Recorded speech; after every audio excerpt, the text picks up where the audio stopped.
Deixa eu dar uma arrumadinha aqui.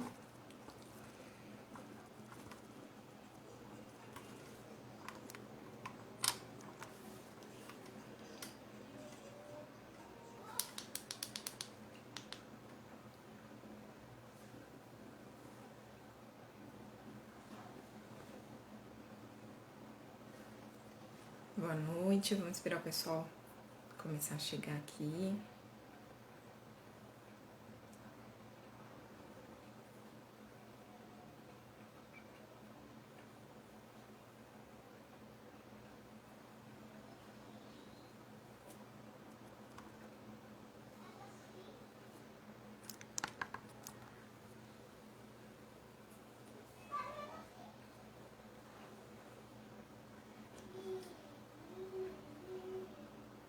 Boa noite.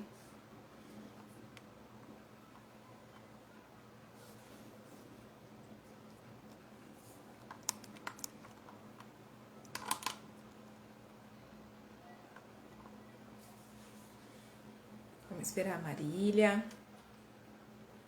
Hoje é praticamente a nossa última live. O pessoal às vezes não entra ao vivo, mas depois assiste a gravada. Tem bastante visualizações as gravadas. E aí hoje a gente praticamente encerra agora as lives de 2020. Vamos ter uma na terça-feira, dia 22, mas para contar uma novidade para vocês. Oi, Inslane. Um lançamento que vai ter em 2021, que eu espero que vocês gostem. Então, na terça-feira eu vou conversar com a Tatiane Santos, que é a Pretinha Educadora. Sigam ela aqui no Insta, Pretinha Educadora. E aí, na terça, a gente tem uma live com ela, encerrando aí 2020, com uma novidade para vocês, tá bom?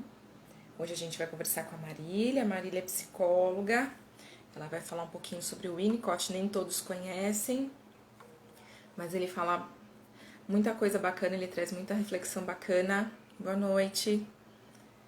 Sobre infância, sobre o brincar, sobre relação mãe e filho. Vamos esperar mais um pouquinho aqui para ela entrar.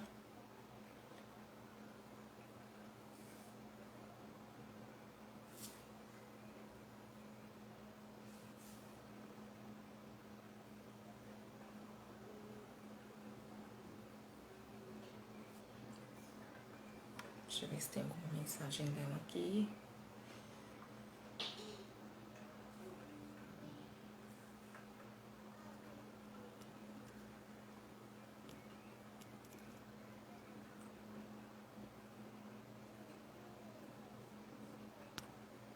Acho que ela já tá entrando.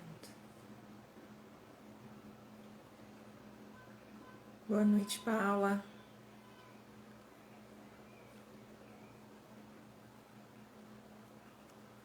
De onde vocês são? Vai contando aqui pra mim. Tem algumas pessoas que eu não conheço.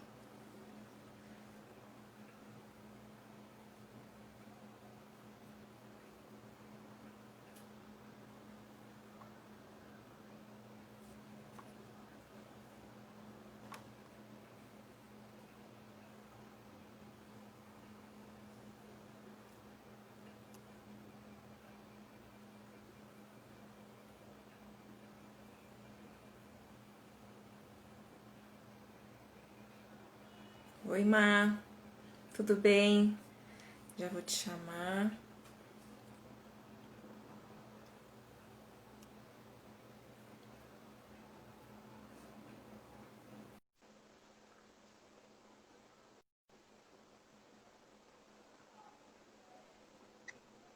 Oi, Má. Oiê! Bem? Bem! Quanto tempo, hein? Pois é, e você tá bem? Eu tô bem, graças a Deus. E você, muito orgulhosa da minha amiga, uma psicóloga Ah, também, linda, que né? fala sobre infância, então, né, que tem, vai trazer esse olhar hoje do Winnicott, que tem muito a conversar aí com as questões da pedagogia. A gente conversa bastante de Winnicott na escola, mas eu confesso para Ah, você que eu conheço pouco sobre ele, assim, então fiquei bem feliz de você trazer essa contribuição hoje. E você, como tá? eu tô bem, né? Tenho 3 pequenos aqui em casa. Então, eu uso bastante a teoria de Winnicott aqui, né? Imagino.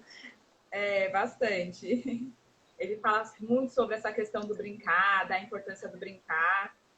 E, E e fala aí, também sobre a relação de mãe e filho, assim, né? Fala um pouco sobre essa questão materna mesmo, né? isso. Eu sei porque minha terapeuta fala muito dele pra mim. Ah, legal. A gente na terapia, né? Eu como psicóloga, a gente faz esse papel de que a gente vai conversar aqui um pouco hoje sobre a mãe suficientemente boa. Isso, Quanto isso, isso é importante, né? verdade. Ô, Mar, antes da gente começar, se apresenta para o pessoal, fala um pouquinho de você, há quanto tempo você está atuando aí como psicóloga, como que tem sido sua trajetória, aí você vai entrando, fica à vontade para entrar no assunto. Tá bom, aí você vai me perguntando aí para a gente Pode interagir aqui. deixar, pode deixar. Bom, então, meu nome é Marília, tá? Eu sou psicóloga clínica, me formei em 2010 e desde 2013 eu atuo na área clínica, né? Mais com crianças, é o meu público-alvo é crianças. Atendo adultos também, família, mas o meu público-alvo é criança. Adoro criança, né? Ah, tá Tenho, vendo? Um ponto em comum. tenho três filhos pequenos, o João, a Esther e a Isabela. E acho que é isso, né, Rê? Eu acho que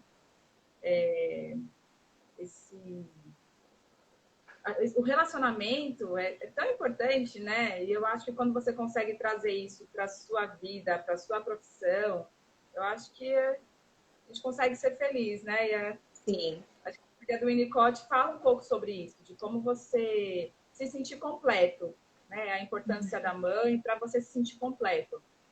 Não ter aí as doenças, né? Como algumas neuroses, psicoses, o quanto isso é importante desde lá da vida intrauterina. Sim, sim. Né? Que não dá importância, nossa, né? Estou grávida, né? Acaba não dando muita importância, mas é importante você ter um relacionamento Muito. com o bebê desde o útero lá, né? O bebê já imagina coisas lá dentro.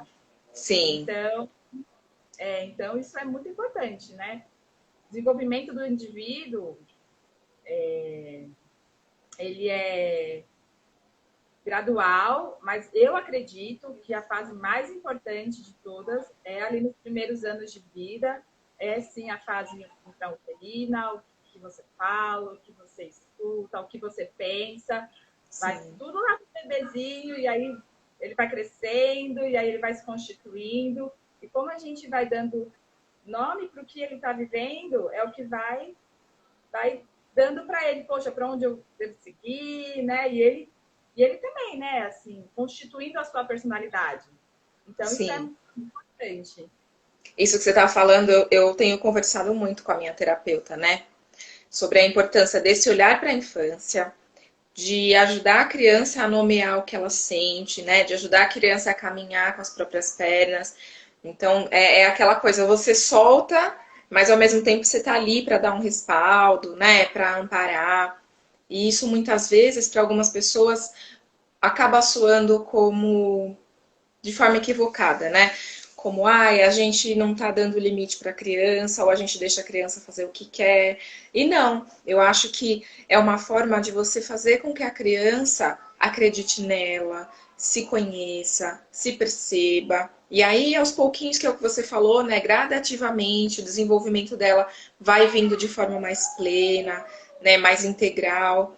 Na pedagogia, a gente fala muito sobre isso, sobre o desenvolvimento integral da criança, sobre a importância de não focar só no cognitivo, né?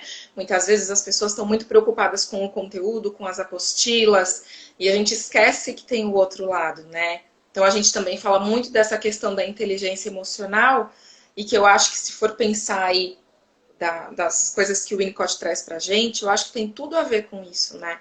Esse amadurecimento, essa autopercepção, eu acho muito importante. Eu, como professora, sou suspeita para falar sobre o desenvolvimento e a primeira infância. É porque é isso mesmo, né, Rê? As pessoas, hoje em dia, né, é um mundo tão competitivo que colocam na criança que ela tem que ser, volta como era antigamente, né? Antigamente a criança era um mini adulto. E hoje eu Sim, acho que já tá acontecendo isso novamente. Ela tem que voltar a ser um mini adulto, né? Com tantas exatamente. responsabilidades, uma agenda super cheia.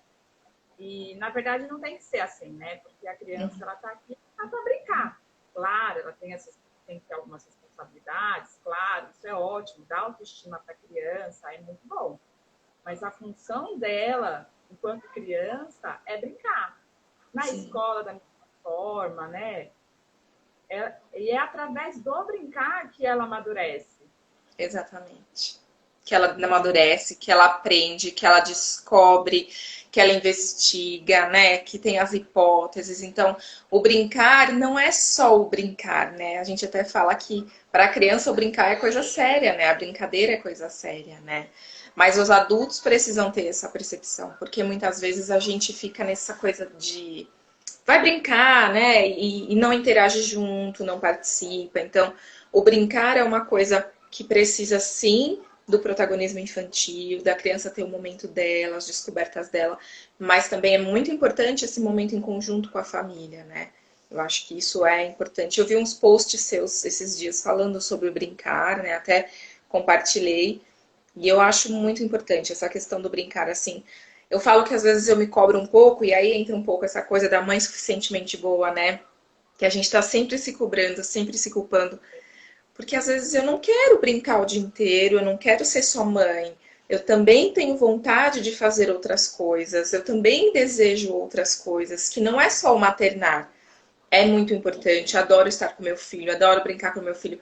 Mas parece que a gente está sempre se cobrando. Ah, eu podia fazer um pouco mais. Quando vem esse desejo de fazer outras coisas que não envolve a criança, que não envolve o filho, entra, né? E por isso que eu falo que eu converso muito disso na minha terapia. Porque entre isso ela fala É, isso pra mim, né? Essa coisa da mãe suficientemente boa, que quer ser perfeita, que não quer errar, e que isso não existe, né? E é, quanto isso também faz a criança amadurecer, né? Ela se perceber como um indivíduo. exatamente. E a mãe suficientemente boa não é a mãe perfeita, né? A mãe suficientemente boa é aquela mãe que dá o que o filho precisa e pronto. Exatamente. Então, ela consegue Exatamente. dar para o filho dela, né? Às vezes a gente está falando aqui de mãe suficientemente boa, mas não precisa necessariamente ser a mãe. Pode ser outra Uhum. pessoa também que faça esse papel, né? A gente Sim. faz, ah, sou sua mãe. Não é a mãe só. Pode ser a mãe, pode ser a avó, pode ser a tia, pode ser a professora, pode ser a terapeuta, né? Pode ser uma pessoa que pode fazer. Mas assim, Sim. falando de mãe, né? De função, é importante a gente entender que não é a perfeição. É olhar para a criança entenda, poxa, eu sou vista. Essa que ela entende, eu sou vista, ela consegue se ver como isso. E aí libera nela muitas sensações boas, que é bom para a autoestima, para diversas coisas, né? Questões psicológicas. Então, essa criança ela precisa ser olhada. Então, por exemplo, a criança quer um colo. Mas a pessoa que está fazendo a função da mãe, né? A grande maioria das vezes, principalmente é a mãe. Então, Uhum. a mãe está fazendo essa função e ela entender, poxa, meu filho agora está precisando de colo. Você vai e oferece para ele o colo. Ah, agora meu filho está precisando de um alimento. Você vai e oferece o alimento. Você, quando você responde a essa expectativa da criança, ela se enxerga como uma pessoa, né? Sim, sim. Então, Isso é é muito ótimo. delicado às vezes, né, Má? Porque eu falo até enquanto mãe, né? E talvez você também possa me ajudar com esse seu relato, tanto de mãe quanto de profissional no assunto, mas a gente às vezes fica muito nesse contraponto assim de será que eu tô exagerando? Será que eu tô sendo o suficiente? Será que eu tô dando demais? Por exemplo, isso que você falou do colo, da atenção, né? O meu esposo às vezes fala que ele até brinca, ele fala assim: "Você lambe demais o Pedro". E aí às vezes eu fico nisso, eu falo: "Será que eu tô sendo apenas uma mãe afetuosa ou eu tô sendo uma mãe melosa?". Às vezes a gente fica meio que na dúvida de como equilibrar essas coisas e de o que é o certo, o que é o errado. E a minha psicóloga É, fala muito isso, né? Não tem uma receita, você vai errar, você vai acertar e você vai descobrindo no meio desses erros e acertos, né? é isso mesmo. É isso mesmo, Rê. E o seu marido ele está fazendo a função certa, porque ele está fazendo a função de pai, né? Porque às vezes a gente se volta também para a criança, para o bebê, como se não existisse outras coisas no mundo. E existem, né?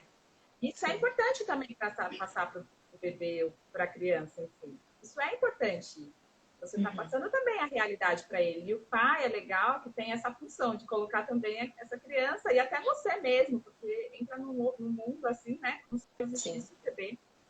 E aí ele ajuda nessa função de colocar a criança na realidade. Vai equilibrando, né? E até na teoria da Regina Ricotti, ele fala também sobre a importância do objeto transicional, que é o nome mais difícil aí, né? Que é a importância do paninho, da chupeta, né? Que muitos conhecem como objeto de apego, mas na psicologia não se fala, né, objeto de apego. Ele fala como que é transicional, né, que você falou. É um objeto transicional. Transicional. Faz essa transição mesmo da mãe, né? Porque a mãe ela não pode estar 100% voltada para o bebê. Isso faz parte, é natural. E isso é importante até para a constituição, né?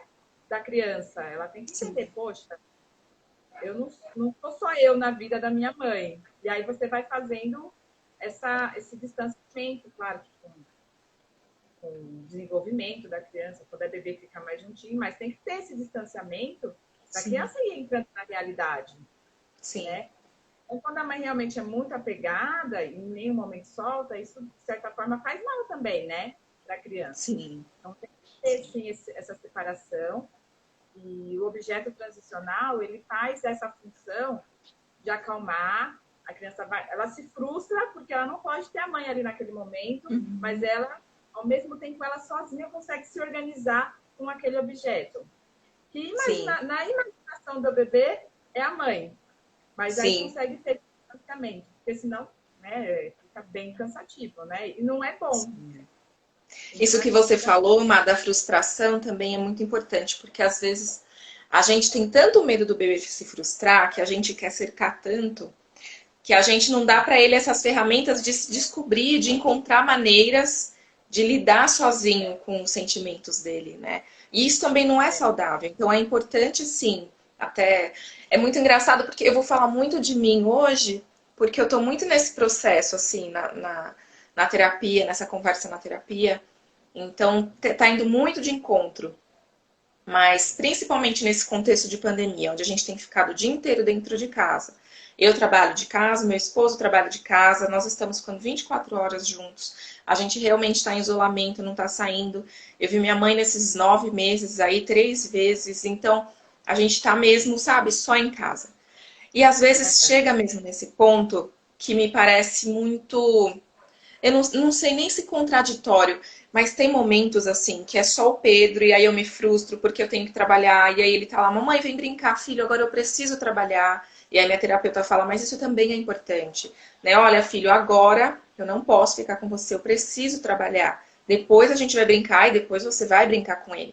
Mas eu fico, ai, mas ele é criança, né? Ele me vê ali no computador, ele não entende. Para ele, eu tô deixando ele de lado. Então ficam essas cobranças da mãe. E ao mesmo tempo, em alguns momentos, eu tô cansada, eu quero ficar sozinha, sabe? Eu quero meu espaço. Então você fica muito nesse jogo. Tem hora que você quer 100% filho, tem hora que você quer distância do filho. É muito louco isso. E eu acho que com isso os dois vão aprendendo um pouco a equilibrar, né? É um conflito que existe, porque filho é isso mesmo, né, Rê? Eu falo porque eu tenho 3 aqui. E é assim, a gente fica, é gostoso, é muito bom, a gente oferece tudo que ele precisa, mas chega um momento que a gente se enxerga como pessoa também, fala, nossa, eu preciso fazer minha unha, preciso fazer alguma coisa para mim, né? Porque você é um ser único, você não é simbiose, você é um ser único, e o seu filho também é um ser único. Nesse período de pandemia, ficou mais difícil mesmo, porque você tem que estar a todo momento, né? Mas depois, acho que quando voltar as coisas mais ao normal aí, né, é importante, sim, o distanciamento. E aí, quando sai um pouquinho, né, é aquela coisa.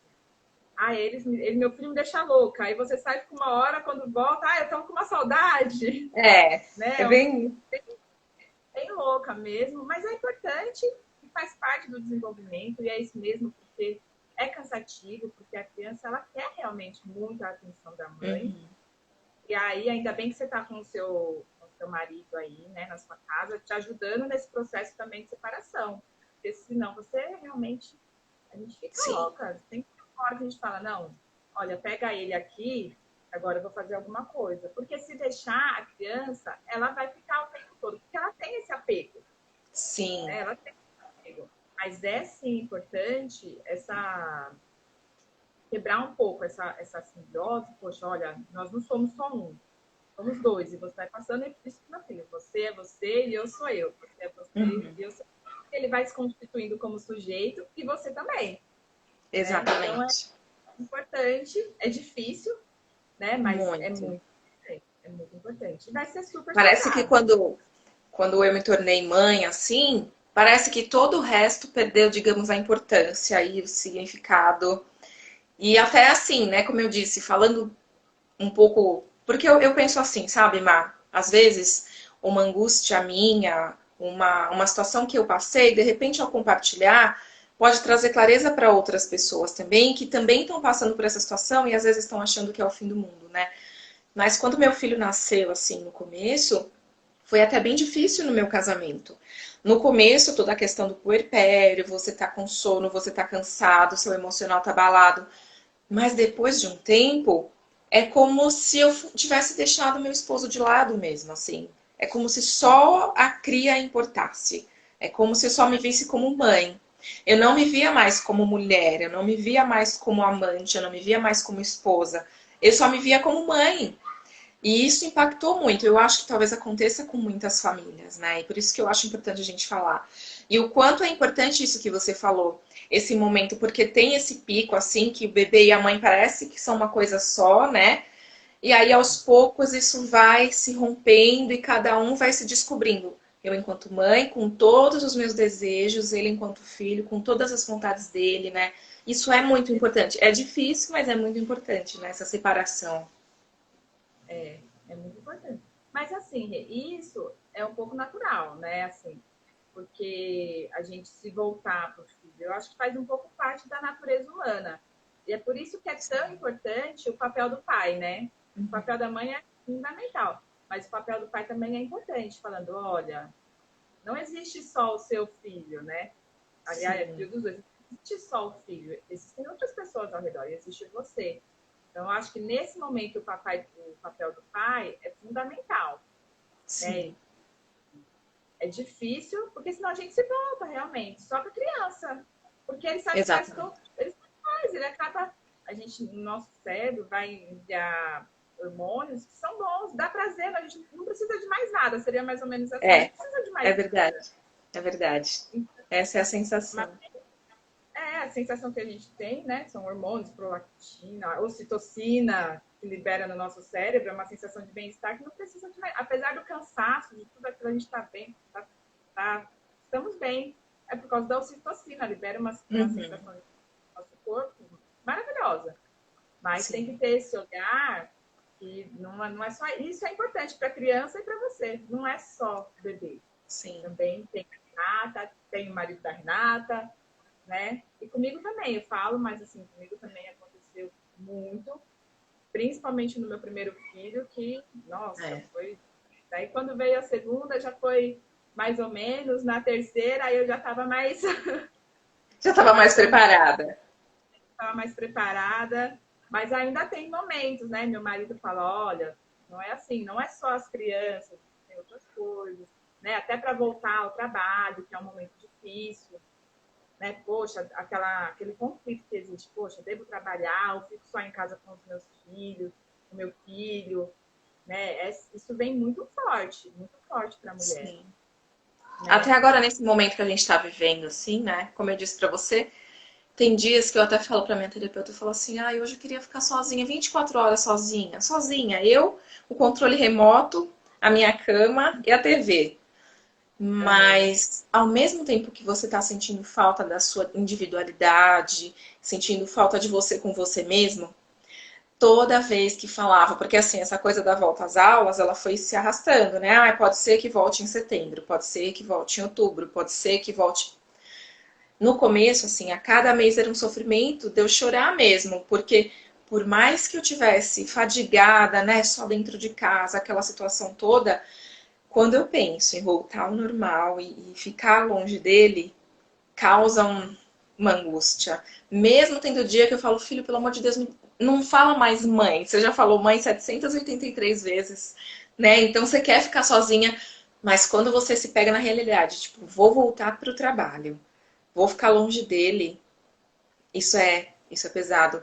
Mas eu tenho me policiado porque eu sei que quando voltar vai ser muito difícil pra mim e pra ele, porque ele tá com a mãe 24 horas por dia, né? Então eu sei que vai ser muito difícil esse rompimento, não só para mim, como para ele.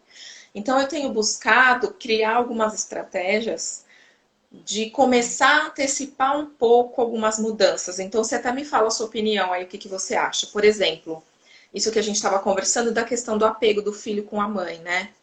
E o Pedro só dorme comigo. Ele não quer dormir com o pai, ele só dorme comigo. Às vezes o pai fala, vem no meu colo. Não, quero o colo da mamãe. Aí ele vem no meu colo, começa a fechar o olho, a gente vai pro quarto, ele dorme. Isso às vezes, eu vou confessar pra você que eu adoro. Porque eu tô junto ali, né? Ele é meu, e eu sou dele, eu sei que ele se sente confortável comigo.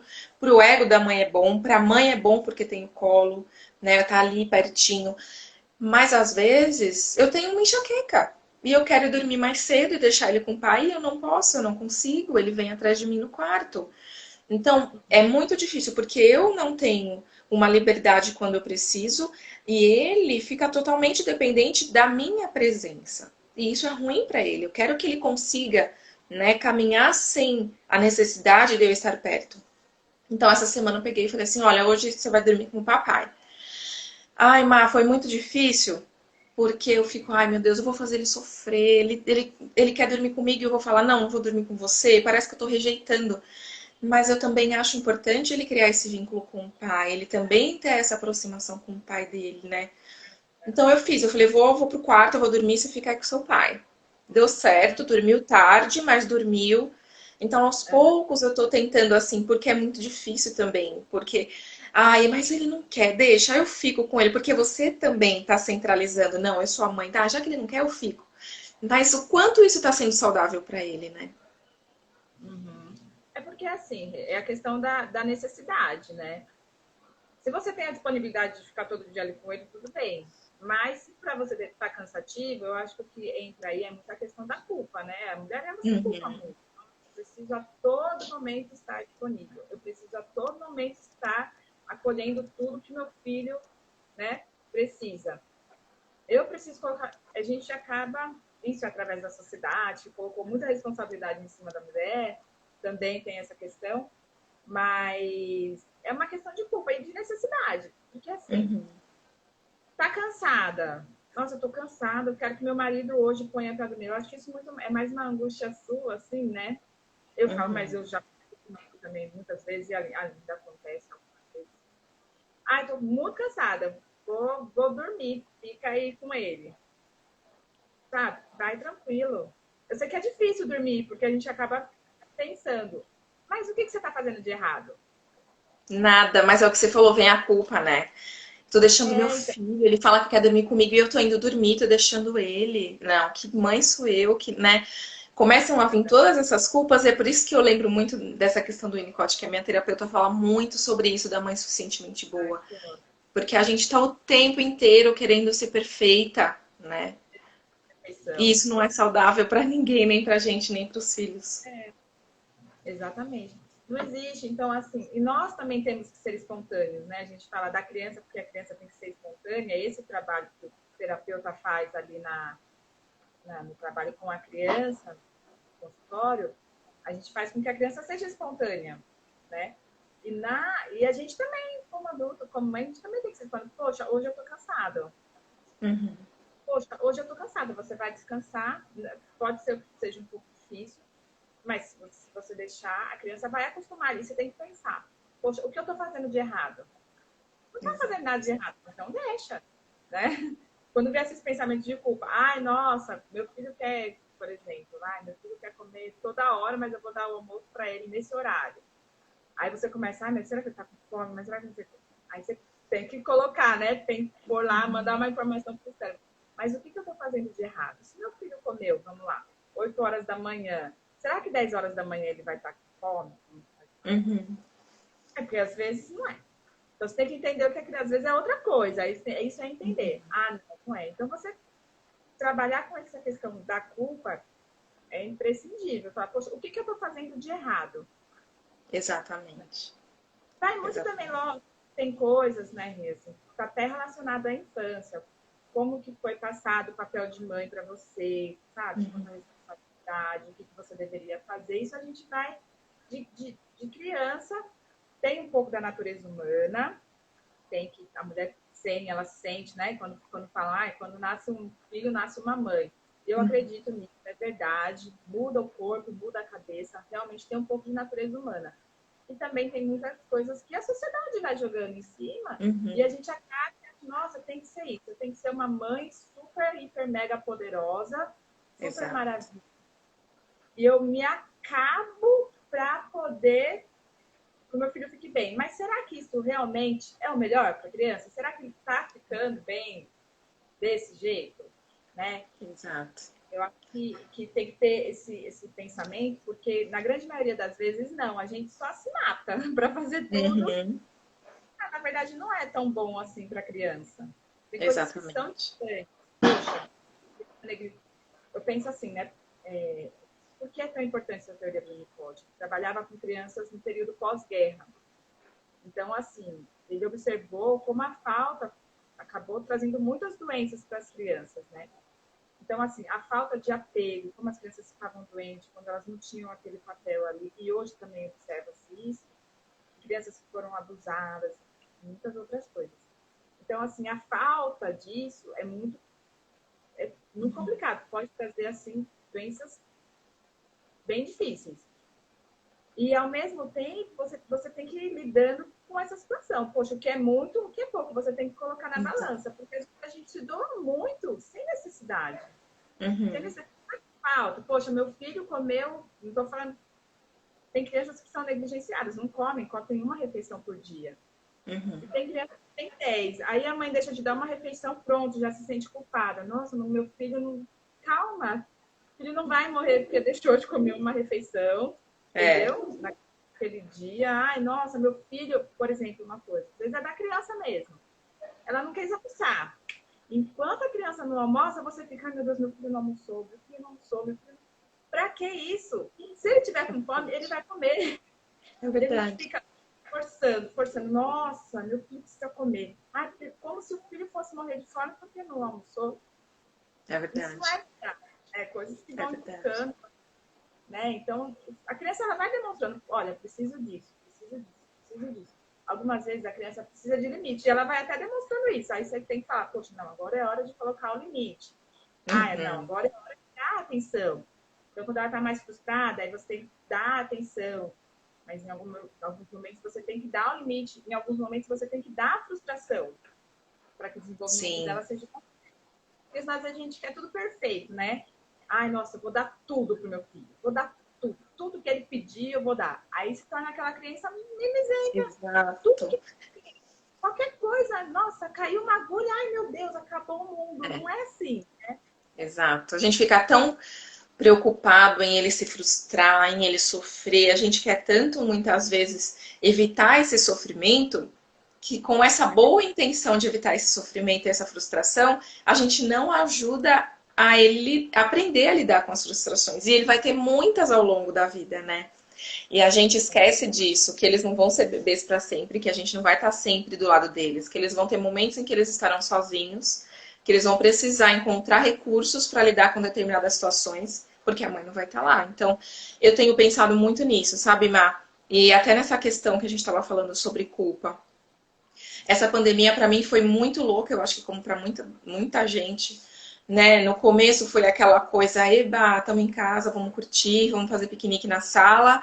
Aí veio aquele pico do emocional, tive crise de ansiedade, tive crise de pânico, tive que ir para médico, estou tomando remédio, fazendo a terapia. Eu já fazia terapia há uns 3 anos, mas eu estava sem fazer há um tempinho, né? Fim de ano, aquela coisa, parei e falei, depois eu volto.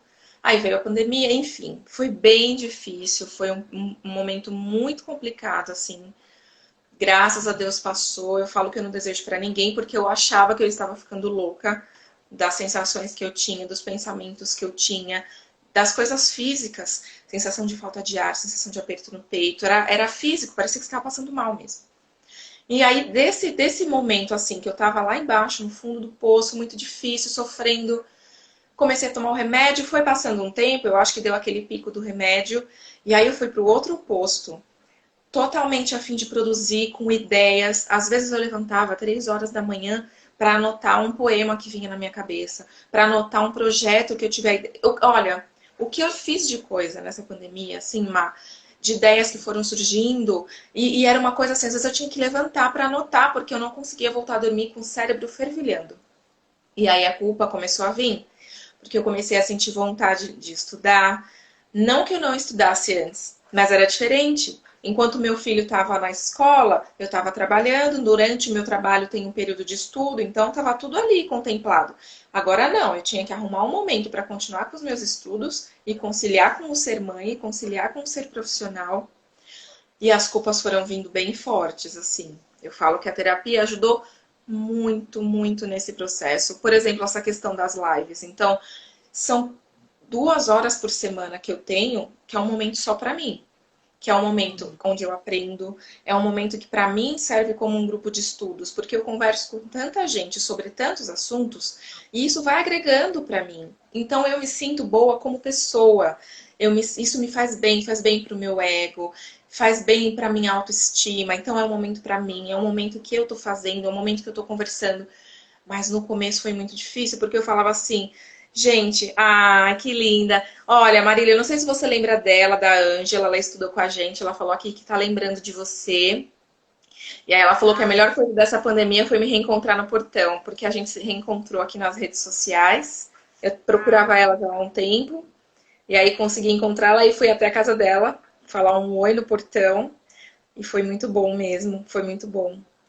Mas é isso, ai, sabe, Má? A culpa estava vindo muito pesada por ter outros desejos, por ter outras vontades, que não era só ser mãe. E essa coisa, assim, de pensar nisso que você fala do Winnicott sobre a mãe suficientemente boa, foi, assim, um bálsamo, digamos. Me ajudou muito a terapia e essas conversas com a minha terapeuta sobre isso, porque a gente acha que quando a gente é mãe, a gente tem que ser só mãe. E isso é, fica sufocante pra gente e pro filho, né? é. E é interessante como a ansiedade ela vem para nos tirar mesmo do lugar onde nós estávamos, né? Porque se deixar, pronto, sou mãe, eu não sou mais nada. Exato, Não, verdade. né? Falo porque eu também passei por esse processo, principalmente dos processos da primeira vez foi difícil, né, com o João, porque o João era o único, eu tinha muito essa questão de ficar com o João, né? E aí eu comecei a trabalhar também, e aí chegou um determinado momento eu falei, não, não vou mais trabalhar, eu vou ficar só com o João. E aí começou, fiquei um tempo só com o João, e aí de repente começou, poxa, mas você estuda, né? E aí você começa a vir as coisas na cabeça, você começa a se sentir culpada. Primeiro você se sentia culpada porque estava trabalhando, depois você se sente culpada porque está em casa. Então, né, É, viram, é. sempre tem culpa. E aí decidi voltar a trabalhar, mas num período diferente.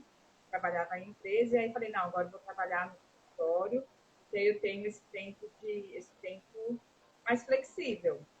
Foi daí Uhum. que eu comecei a ficar no consultório. Então eu fiquei, não, agora eu vou ficar só no consultório. E aí depois nasceu a Esther, aí eu já estava um pouco mais. Quando nasceu a Isabela, aí eu falei, poxa vida, eu tenho 3 filhos. Eu não vou mais trabalhar. Eu falei, eu não vou trabalhar, eu vou ficar em casa com os meus filhos, né? Veio muito forte isso em mim, veio muito forte, sabe? E eu fiquei 1 ano em casa. 1 ano. Foi muito bom, mas não saía da minha cabeça a ideia de que parecia que eu não estava feliz na minha casa. Não estava feliz com a minha vida. Né? E aí eu comecei a ficar com uma coisa assim, muito, não era legal, sabe? E aí eu falei, nossa, eu ficava preocupada, poxa, eu vou ter vida. E aí não foi nem por uma questão financeira quando eu voltei a trabalhar, sabe? Foi por uma questão pessoal mesmo. Eu preciso, sabe? porque eu preciso estudar, eu preciso ter um momento, sabe? E aqui em casa, imagina, com 3 crianças, né? As crianças brincam e tal. Então, é nesse momento, quando eu vou para parque, eu consigo ler, eu tenho um momento, quando eu atendo, né? Aí eu tenho que estudar sobre aquilo, então quando eu vou ler. Porque se eu ficasse só em casa, e eu acho que isso é uma opção também, né?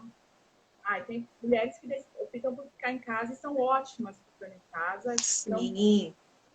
são completas, elas são completas. Então, isso é ótimo. Mas algumas mulheres não se sentem completas só estando em casa, né? Não é só, porque estar em casa é muito, né? Mas fica isso martelando, martelando, martelando, e você se sente culpado. Então, eu acho que você tem que estar bem. Como mulher, você tem que estar bem. Se você está em casa e não está bem, precisa mudar a situação. Precisa mudar. E eu falo por experiência própria, e aí quando eu voltei a atender, eu comecei a me sentir bem, porque eu tinha um momento que eu tinha que estudar, eu tinha um momento ali no consultório. Eu comecei a perceber que eu conseguia fazer, não perfeitamente, aquela conversa, não é perfeito. Tem muitas dificuldades, mas mesmo com as dificuldades, eu me sinto muito bem atendendo. E eu vejo transformação na vida das pessoas. Eu pensava, poxa, agora tem que... E não, eu vejo a transformação na vida das pessoas. Eu falo, nossa, que legal, que bacana, sabe? E isso aí me incentiva a cada dia mais. Eu falo, poxa, além de transformar a vida dos meus filhos, que eu acho que eu sou um bom exemplo. Poxa, minha mãe está trabalhando. Eles, nossa, são tudo orgulhosos. Eles são muito orgulhosos. Nossa, a minha mãe é psicóloga. Eles são super orgulhosos de mim. Poxa, olha que legal, né? Então, hoje, essa culpa não existe mais. Existem dificuldades, né? Ter 3 filhos, trabalhar, né? Existem as dificuldades. Mas a culpa passou. E eu fiquei muito feliz, eu falei, poxa, foi difícil. Eu acho que o segredo é esse que você falou, né? Tem mulheres que conseguem ser só mãe, estar só em casa e se sentem completas e não faz falta. E aí tem pessoas também que sentem falta do trabalho, que querem voltar a trabalhar, que é um pouco do que você falou. E Bárbara, é um pouco do que você falou, né? Então, eu acho que o que eu aprendi muito na terapia, assim, é se respeite, se conheça, né? Se acolha. Então, pera, ser só mãe tá sendo bom pra mim? Então, porque ainda tem isso, né? Quem fica feliz em ser só mãe tem a culpa porque, ai, mas eu não vou voltar a trabalhar, as pessoas cobram. Quem quer voltar a trabalhar tem a culpa porque, ai, mas eu não vou ser só mãe. Então, de todo jeito, em todo contexto, tem a tal da culpa. Eu acho que o importante é isso, a gente se acolher, se conhecer, olhar pra gente, falar o que eu quero, o que me faz feliz, né? É muito difícil, muitas vezes. Eu digo até, como você falou, experiência própria, e para mim também foi. Mas entrar em contato com você, se descobrir como pessoa e o que te agrada, o que te faz bem, é libertador, assim. Quando você consegue alcançar isso, é o que você falou. Existem as dificuldades, mas a culpa vai embora e o peso da culpa é imenso. Quando ele vai embora, a leveza que fica, assim, é muito bom, é muito bom. Na época, eu lembro quando eu estava num conflito assim muito grande, né? Eu lembro que teve um livro que me ajudou bastante, que foi Deixa a Peteca Cair, né? Porque eu queria agarrar o mundo. Eu queria agarrar o mundo. Nossa, eu queria ser a melhor mãe do mundo e eu queria também ser profissional. E aí, como é que eu ia fazer? Eu não ia dar conta, não ia dar conta. E aí foi então que eu li esse livro, muito bom. Deixa a Peteca Cair, depois eu mandei para você. Depois você Muito me passa bom. para eu pôr aqui pro pessoal. Eu te mando, depois eu mando. E muito bom que fala, né, da importância da gente ter os colaboradores é filhos, é marido, é quem estiver aí por perto, e entender essa questão da perfeição, porque ninguém é perfeito. Enquanto a gente estiver nessa constituição, nossa, eu tenho que ser perfeito, a gente tem que fazer o nosso melhor, né, Rê? Sempre. Sim, Tá? Fazer o nosso melhor. Mas perfeito, a ninguém gente é. nunca vai ser. Vamos errar quanto mãe, vamos errar como mulheres. Eu acho que a gente tem que ter isso em mente. E quando a gente errar, a gente olha, desculpa, vou tentar acertar, e a gente ter esse olhar, né? Desculpa, olha, eu peço às vezes aqui, desculpa para os meus filhos, olha, gente, eu queria poder fazer tudo para vocês. Eu falo para eles, tem momentos que eu falo, olha, eu queria fazer tudo para vocês. Eu não posso, eu não tenho condições disso. Então é o seguinte, você pode fazer isso? Eu vou virando para cada um, você pode fazer isso? Aí ele fala, pode. Ah, então você faz isso. Você pode fazer isso? Pode, então você faz isso. Você pode fazer isso? Pode. Então... E aí a gente vai lidando. Não é perfeito, mas eu confesso, é muito melhor do que eu contava antes, porque antes eu fazia tudo sozinha. Tudo Exato. sozinha. E meus filhos, de verdade, eles se sentiam inúteis em casa. E olha que eles são pequenos ainda. Então agora, para trabalhar, meu, agora eu falo pro meu filho de 9 anos, você pode fazer isso? Posso. Então você faz para mim? Ele se sente super feliz, porque ele tá Para ajudando a ele ter mãe o dele. máximo, né? Não, né? Na verdade, ele está fazendo parte dessa comunidade que se chama família. Então, ele está fazendo a parte dele. Tendo ali uma muleta, né? Ele está ajudando. Então, é ótimo. E isso é bom para todo mundo, né? Para ele que se sente útil, né? Que ele Exato. consegue fazer, poxa, eu consigo, eu sou capaz, e isso mexe com a autoestima da criança. Para você que se sente, tira essa sobrecarga que a gente tem, né? De ter que resolver tudo sozinha, fica até mais leve, mais bem-humorada. Estou me cobrando. Eu tenho ainda, né? Não é nossa. Lógico que eu tenho. Ainda tenho a sensação, nossa, estou muito preocupada. Mas tem Sim, momentos que eu falo, não, gente, eu não vou conseguir tudo sozinha. Aí é quando eu pego e digo, olha, você faz isso, você faz isso, você faz isso. E aí tem as que coisas vão ser. bem. É a melhor coisa. É, porque a gente, isso influencia até no nosso. Eu falo por mim, assim, influencia no nosso humor. Então, quando você tem que fazer tudo sozinho, você fica nervoso, você fica estressado, aí a sua relação com o seu filho é comprometida. A partir do momento que você consegue esse equilíbrio, né? É o que você falou, não é sempre. Tem dia que a gente.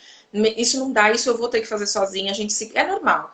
Mas eu falo sobre isso, assim, quando a gente consegue delegar um pouco as coisas, equilibrar um pouco as coisas, isso faz bem para todo mundo, né?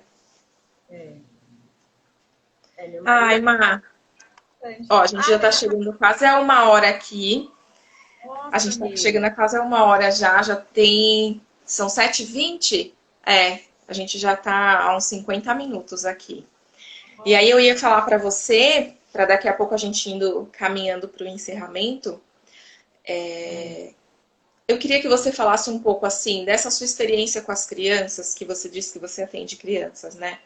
Eu sei que você não pode entrar muito em detalhes, até por uma questão ética, mas o Uhum. quanto você percebe que muitas vezes, isso é uma dúvida minha, não sei nem se você consegue responder agora, mas é uma coisa que eu tenho pensado muito, o quanto muitas vezes a gente rotula as crianças como preguiçoso, como burro, que desinteressado.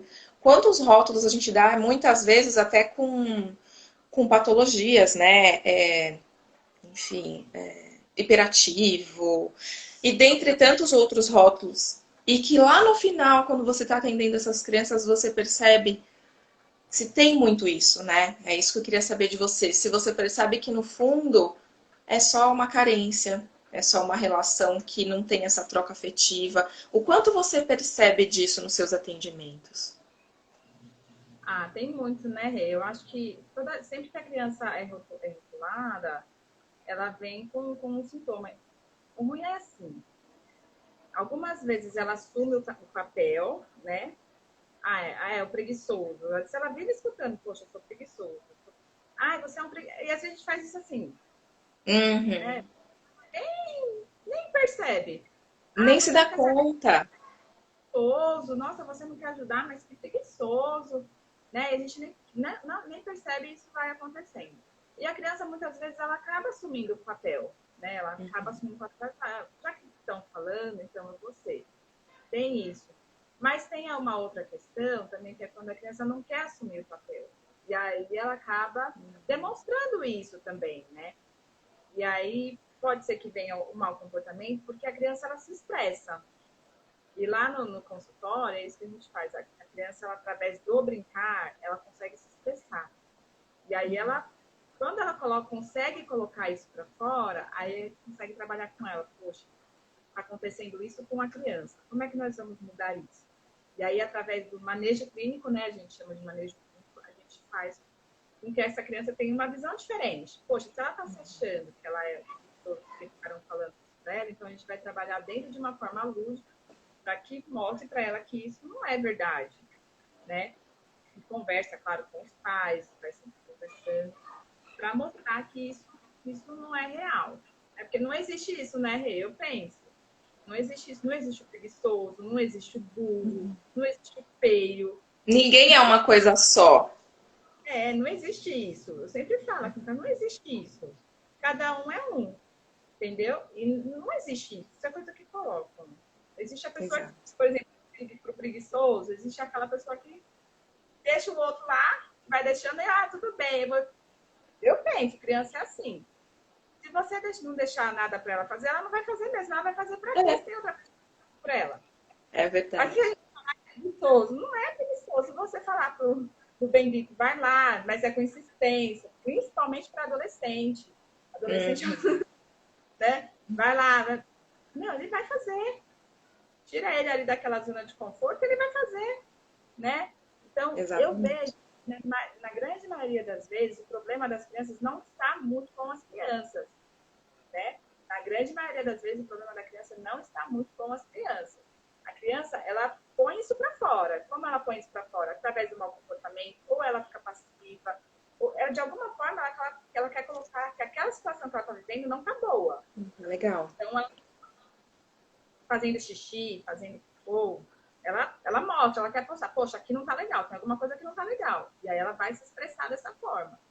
E aí a gente tem que ter esse olhar para poder falar, olha, isso aqui que está acontecendo não está normal, o que está acontecendo, vamos trabalhar com isso para elaborar isso. E através da brincadeira, a criança ela vai se reorganizando, às vezes ela não faz brincadeira, mas através da brincadeira ela vai se organizando. Tem crianças que nem só na brincadeira não adianta, precisa ter terapia, né? Às vezes precisa até de educação. Mas, na grande maioria das vezes, a criança ela passa por frustrações, passa por problemas, e aí na própria brincadeira ela consegue se reorganizar. Por isso é tão importante brincar. Sim. Ressignificar, né, através do brincar, muitas coisas, né? Isso é o que eu percebo também, até como professora mesmo na escola, isso que você falou. Muitas vezes a gente tem essas coisas também, como eu disse para você, a gente faz, né, assim, o agitado, ele é agitado, esse é nervoso, o agressivo, e aí a gente põe aquele rótulo na criança sem olhar para o todo. E muitas vezes, é o que você falou, quando a gente percebe, a questão não tá com a criança. É algo no convívio familiar, é algo na forma das relações, é algo que ela observa entre a relação dos pais ou os responsáveis. Então, muitas vezes a gente quer resolver um problema da criança, mas não dá para ir só na criança, né? Precisa entender todo um contexto, envolver as outras pessoas, para que tenha, às vezes, aí uma evolução. Não digo nem evolução, porque né, parece que tem uma coisa certa a ser feita, mas eu digo uma mudança no comportamento dessa criança, né? Então, por isso que eu acho muito importante. A gente fala muito sobre a escuta da criança, sobre a observação da criança.